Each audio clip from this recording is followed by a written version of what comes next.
Ito yung ulam namin ngayon. Yung isang pirasong hito. Malaki.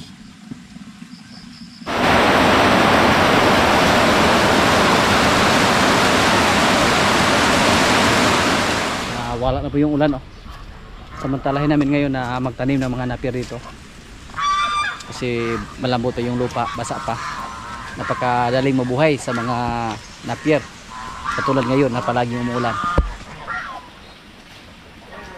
Malapit na kami matapos doon.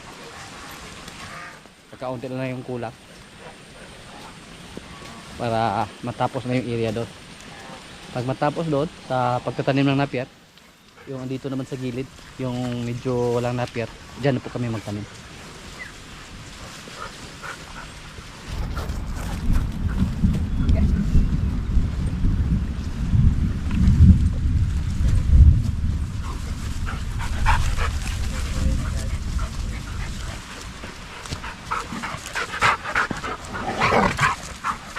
Tigo.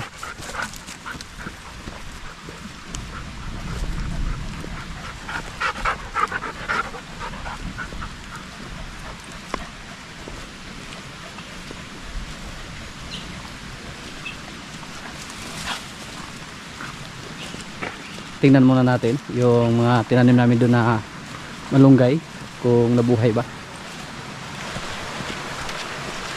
Stop up.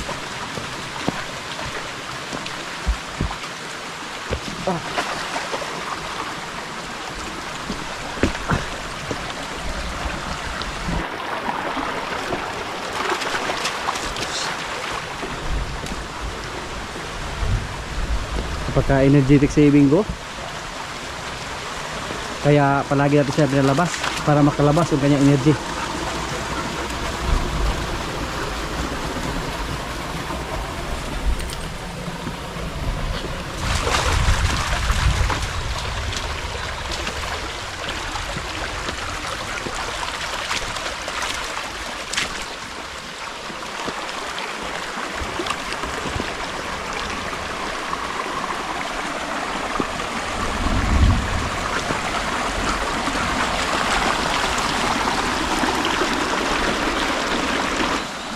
Wala pa mga bulaklak yung mga kalabasa natin, oh.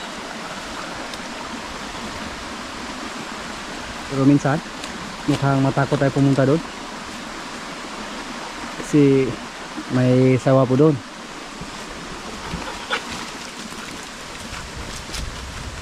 Hindi pa sumibol, oh, yung malunggay namin. Meron na mga kaprobinsya, oh.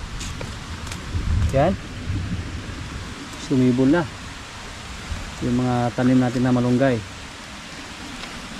Yan, oh.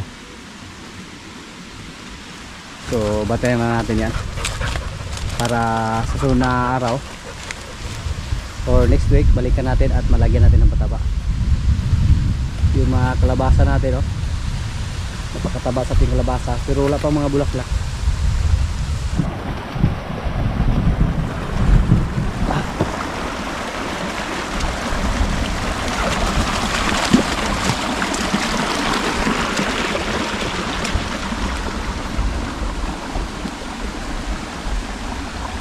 Yung mga tanlad natin, anim natin, nabuhay na kasi palagi umuulan. Sure na sure tayo na buhay sila. Yan po, mga matataba yung mga napier natin dyan. Napier paksong yan. Dati po na pumunta tayo dito mga kaprobinsya, napakasukal sa area na to. Maraming mga damo na hindi natin mapakinabangan. Pero ngayon, dahil yung mga balak natin ginawa natin, yung mga plano natin, trabaho natin, unti-unti lang natupad yung mga pangarap natin dito na magkaroon ng maraming napier o magkaroon ng maraming pagkain para sa ating mga alaga. Yung area na yan, balak ko dyan na itanim yung mga magdagwa kasi mga kahoy ba, yung mga bahagi natin, oh, ilan lang yung nabuhay pero may mga bunga na.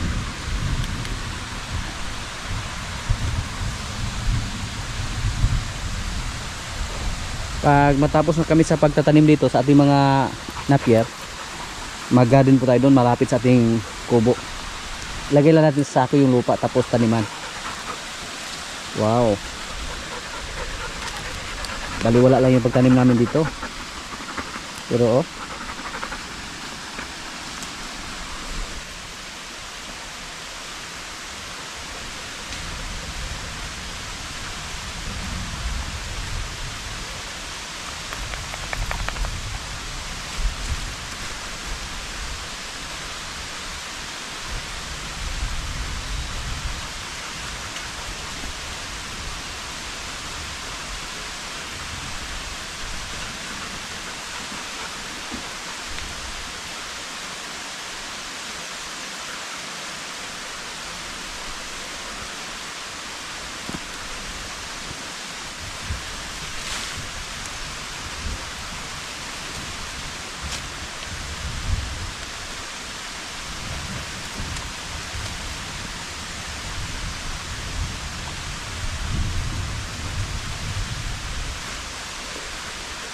Yung mga tinanim namin na napier, sumibol na mga kaprobinsya, napakadali lang.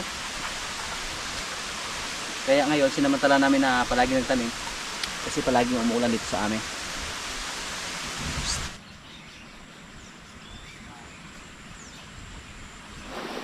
Pinakala ko kanina na wala pang bunga yung ating mga kalabasa dito kasi wala tayong nakita mga bulaklak.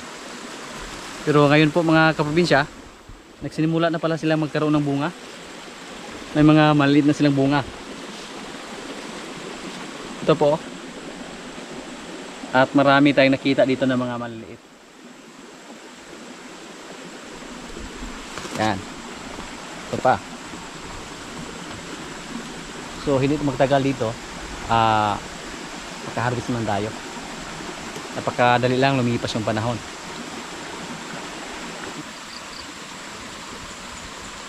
Nakikita ko po yung mga bunga sa ating kalabasa dahil makuha sana tayo ng talbos. Pero napapansin natin na sayang yung mga bunga pag putulin natin yung talbos. May mga maliliit sila na bunga. Binalik ko sa kulungan yung dalawa nating aso.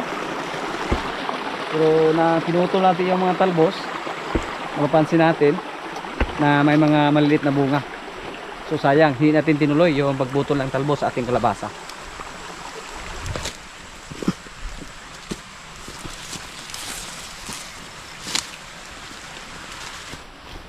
Yung mga napier natin dyan, oh. Yung batuan na kahoy, medyo wala ng bunga. Pagpaasin yan.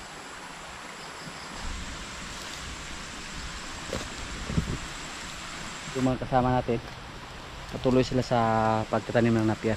Yan, oh. Maraming pagtanim dito na napier, pero mga native yan mga kaprobinsya.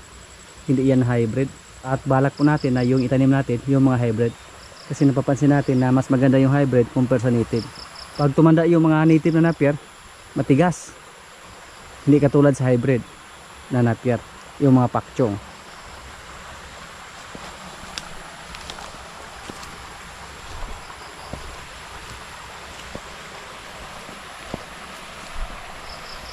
Yan po, may niyog din tayo dyan.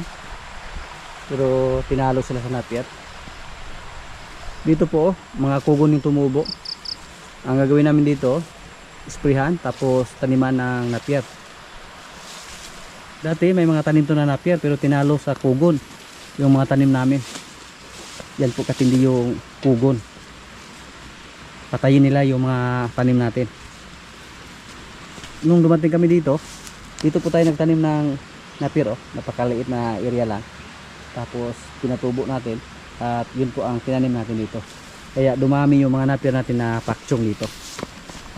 Marami pa tayong itanim dito na mga pagkain para sa ating mga alaga. Para pag sa tingin natin na marami na yung mga pagkain natin, pwede na tayong magdagdag ng mga baka. Yung babae na hybrid yung bilhin natin. Ngayon po, i-check natin yung ating mga mais dyan. Yung area namin dito mga kaprobinsya, oh, dahil sa ating Maria de Agua, naging masukal na. Pag matapos kami sa pagtanim dyan ng napier, ito na yung harvestin natin, ipakain natin sa ating mga alaga dyan. At saka yung mga sanga, itanim doon sa gilid ng sapa. Kahit masukal yan, pero okay lang kasi yung mga dahon mapakinabangan naman natin. Grabe, marami.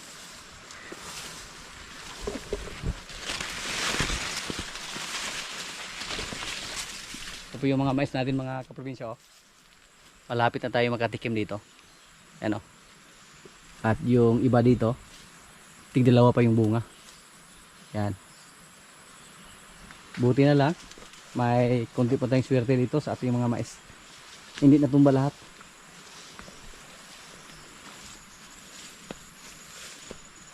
Mga malaki yung bunga sa ating mais, oh. Ang tawag po dito sa amin, puso. Hindi saya pa, puso. Pag malaki yung bunga, ang tawag pinuso. Pag mga maliliit, ang tawag buging. Next week, mukhang pwede na tayo dito magtikim sa ating mga mais.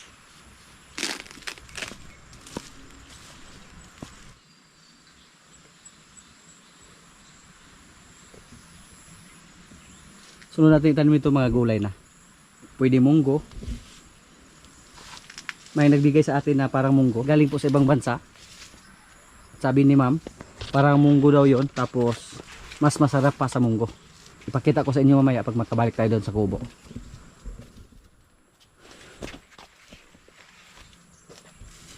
Yung mga talong natin, wala nang bunga. May mga ilang bunga pero kinain ng uod, inatake ng insekto. Kailangan siguro to na pausukan or sprayhan. Guwapo. At doong banda, marami ding nabali dyan na mga matataba sanang mais.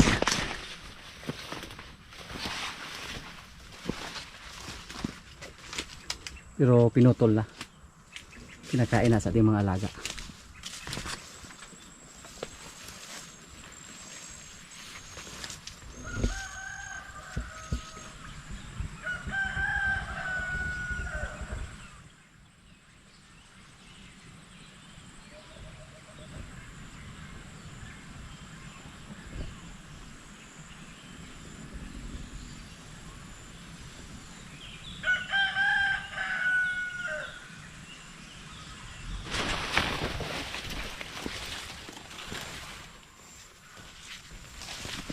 Yung mga madadaagwa natin, oh, yung inakala natin na mamatay na sa panahon ng El Nino, pero ngayon, oh, napakasigla nila, napakataba, green na green yung kulay. May kahoy dito mga kaprobinsya, oh, tamasi po ang tawag dito sa amin. Ito yung paboritong kainin sa mga ibon, yung ibon na galansyang, yung kulay itim, or limukon, punay. Pag nasa gubat pa to, yung kahoy na to, marami tayong ibon na makikita dito na dumapo para kumain ng bunga, yung hinog. Dito tuwing umaga napakaingay ng mga ibon. Yung ibon na galansyang ang tawag dito sa amin, yung kulay itim na pula yung mata. Tamasi po ang tawag dito sa amin.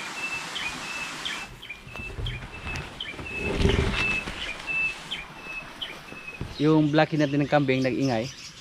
Subukan natin na bigyan siya ng maliliagwa. Tingnan natin kung kainin ba niya.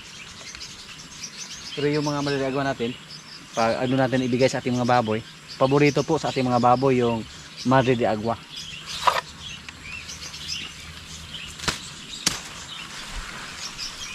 Magkuha tayo ng mga ilang dahon para sa ating kambing.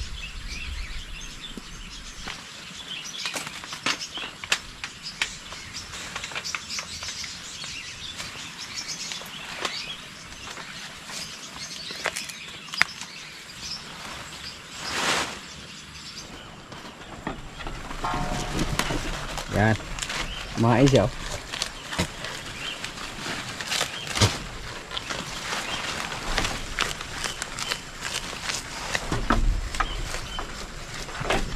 Kailangan na sanayin natin yung mga anak niya sa pagbigay ng mga kahit anong dahon para pag maibinta natin sila, hindi problema yung makabili sa kanila. Kasi balak po natin na ibinta yung mga maliliit nating kambing, mga blackhead at saka brownhead. Hindi naman siya pwede nating i-keep natin dito para gawin taga-kasta, kasi Kadalasan sa ating mga kambing dyan, mga kadugo po nila, mga anak ni buwer. Hindi kumain yung kan, maliliit.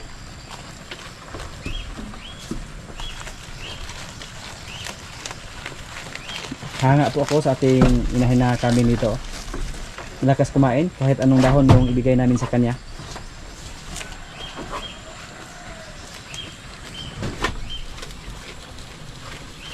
Hindi na mayat ng husto yung inahin natin dito mga kaprobinsya, kasi naalagaan natin siya ng maayos.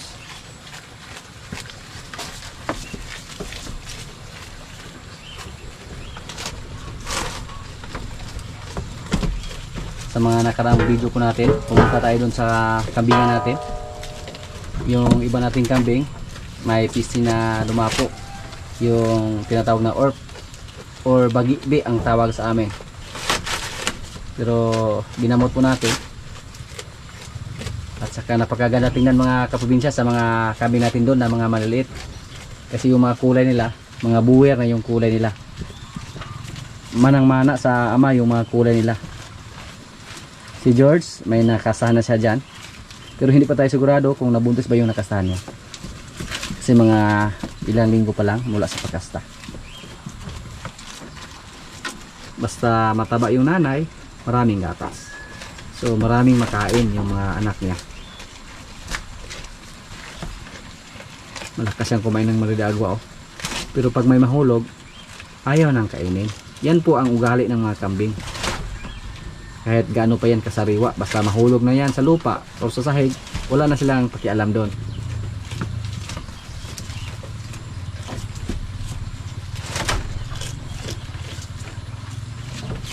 Sayang. Ikaw yung kumain. Sige na. Dandahan lang.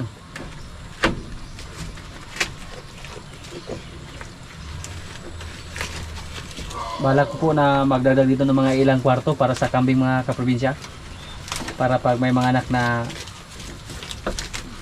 3 or 4 yung anak, pwede natin dito ilagay para maalagaan natin ng gusto. Napakadali lang namin mapansin basta andito yung mga kambing natin, kasi malapit lang sa kubo at malapit din sila sa pagkain.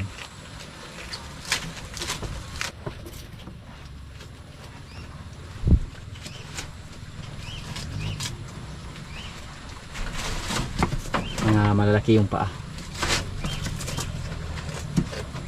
Ito po, blackhead na walang sungay. Yung kapatid niya, brownhead, may sungay. So mana sa tatay.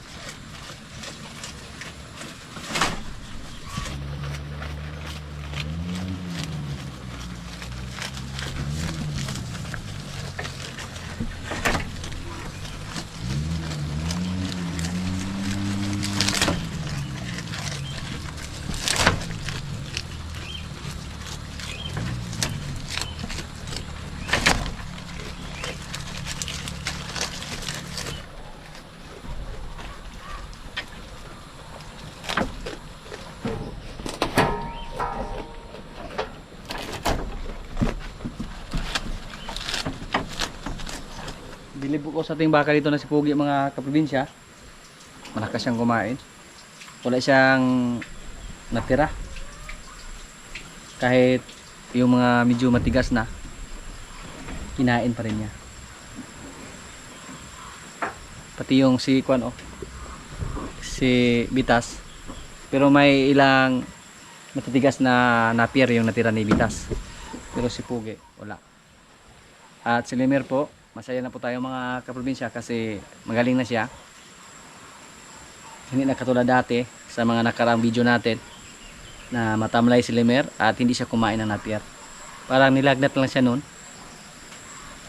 Kaya ginamot natin agad at naagapan lang. At agresibo na siya. Pag lumapit tayo sa kanya, parang manuwag agad siya. Pag makita niya tayo, lumapit siya agad, Yan. Yan po si Lemer. Ayaw niyang umupo tayo dito sa harapan niya. Pero nung una po, kinabahan tayo ng kunti kasi hindi siya kumain ng napier. Tapos nang pinalabas natin siya, matamlay siya, hindi siya tumalon-talon, hindi siya tumakbo. Sa mga followers natin dyan na may mga baka, kasi may napapansin po tayo sa FB, may mga group ako na sinalihan sa FB. Minsan nagtatanong sila kung ano daw yung gamot sa baka na nilagnat. Dito po yung ginawa natin, basta sa tingin namin nalagnat lang, pinahiran na namin ng suka yung katawan nila. Disclaimer lang po, yun po ang nakikita natin sa iba na nag-alaga din ng baka. Yun po ang una nilang ginawa. Basta wala silang gamot na pangturok, ganun lang. Katulad sa ating baka dati na dumalaga, nahirapan siyang tumayo. Ang ginawa natin, pinainom ng dugos or honey, at saka pinahiran din ng suka yung katawan. Yan po si Limer. So hindi na tayo kinabahan sa kanya. Si Bitas mga kaprobinsya, palagi lang busog. Bitas, check natin yung busal mo, baka masikip na. Yan. Si Pogi, humiga.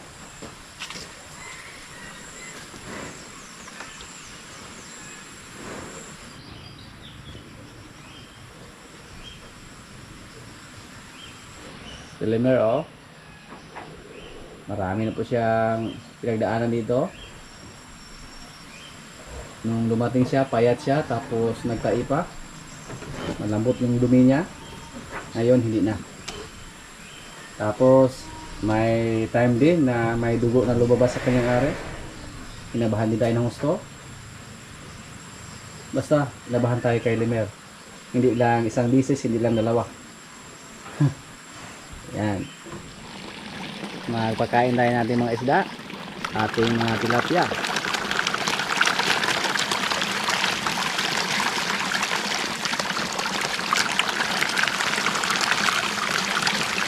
Ngayon mag-paksyo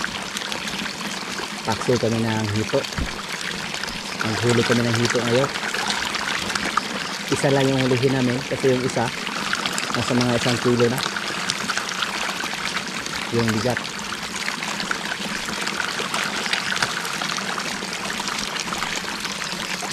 Paksyo natin sa gata.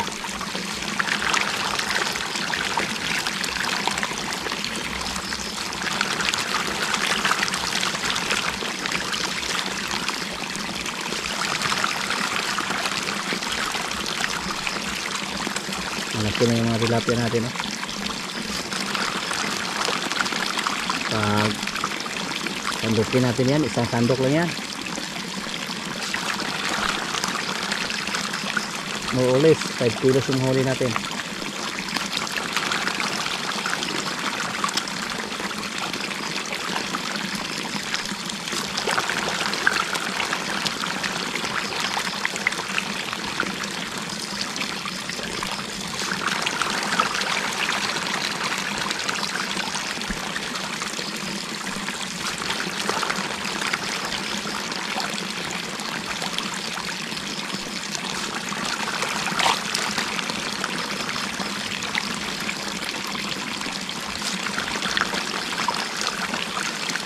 Naghuli kami ng pantat, hito. Tingnan natin kung makakuha pa kami. Kahit isa lang.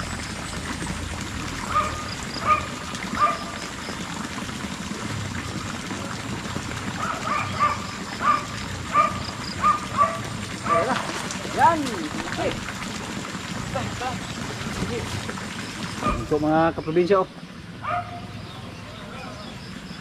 Tatanos na. Wala.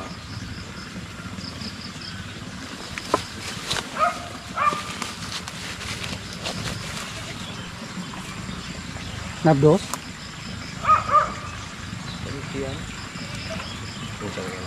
Ay, busog ka na. Buta ko lang po. Yan po mga kaprobinsya, oh. Dito. Ito yung ulam namin ngayon. Yung isang pirasong hito. Malaki. Yan.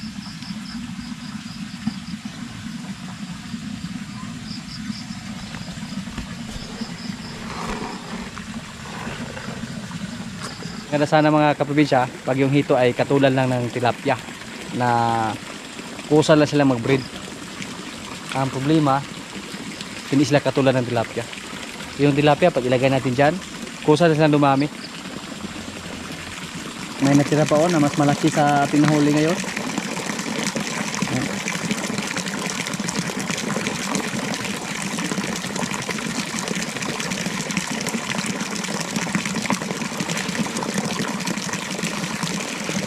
Ito yung binigay sa ating followers mga kaprobinsya, para siyang munggo. Pero sabi niya, mas masarap pa daw ito sa munggo. Lintiha roja, yan o. Lintiha roja yung nakalagay. Saboria kada. Galing po ito ni na Dina Amahit, Balansag, at Haijo, Isaak de la Calza, Amahit, at Ilina. Yan.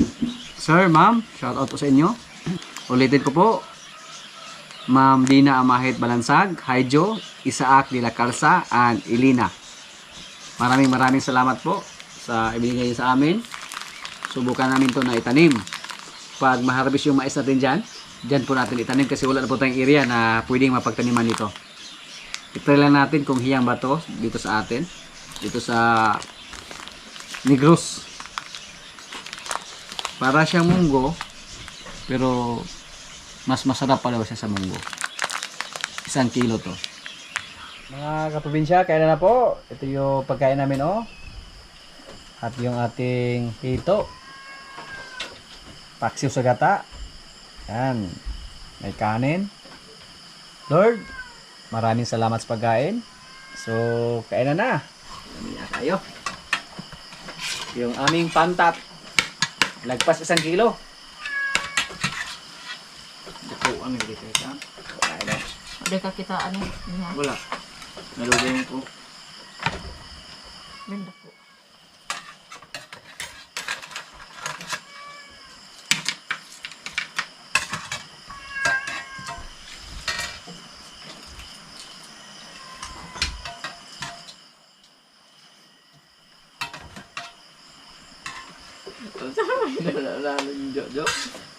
Tingin mo ako walang iboblot.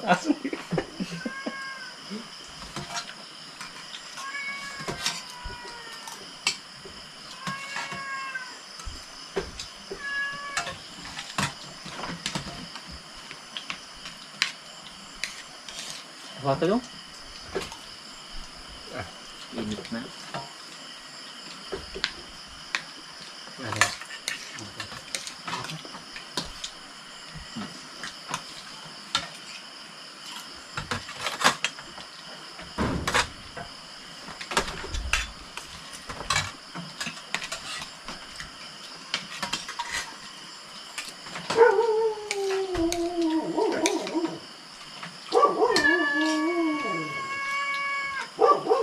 Danagan.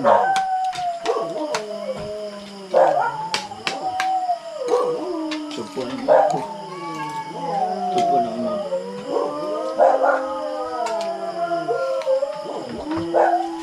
Hoy! Agir mo!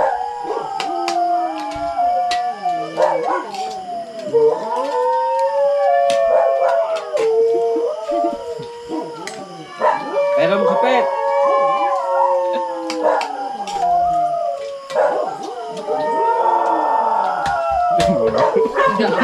Na.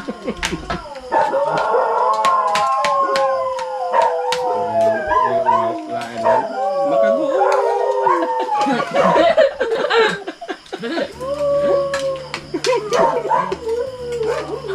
Makaguo lagi.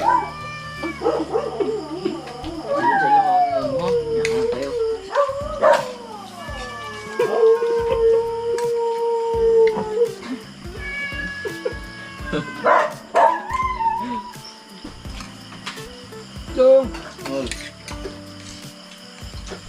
Kaya dong.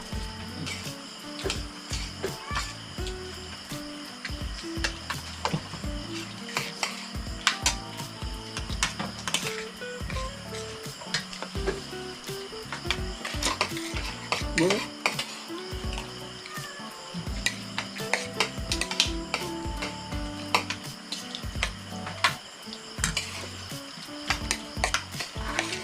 lagi bantang baul o gutya.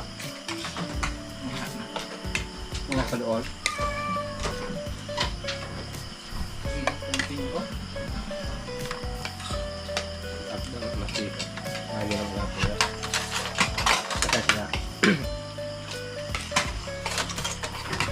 Saya sila terusak.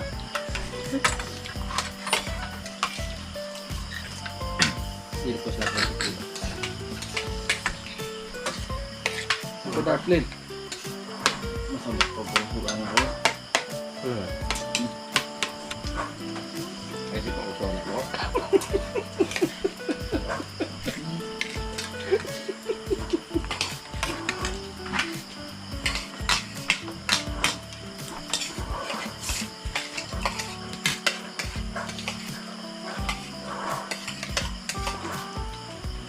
Yan lang muna mga kaganapan dito sa amin mga kaprobinsya at maraming salamat po sa palagi niyong pagsubaybay sa aming mga video. Maraming salamat din sa ating mga silent viewers. Sa mga kaibigan natin na nasa ibang bansa na palagi nanonood, sa mga palagi nag-comment, maraming salamat po. Shoutout muna sa ating mga kaibigan dyan. Happy birthday kay Rodelinta. Birthday niya August 11. At shoutout din sa kanyang misis. Shoutout kay Carlo Kiambao. Shoutout naman kay Genevieve Remulla, watching from California, USA. Greetings from Sir Ramon Remigio. Shoutout kay Norman Puleket. Shoutout kay Ninita Abuiba from Tagpo Bay City. Greetings from Isidro Kiza, watching from Davao del Norte. Shoutout kay Victor Gabatan Vlog.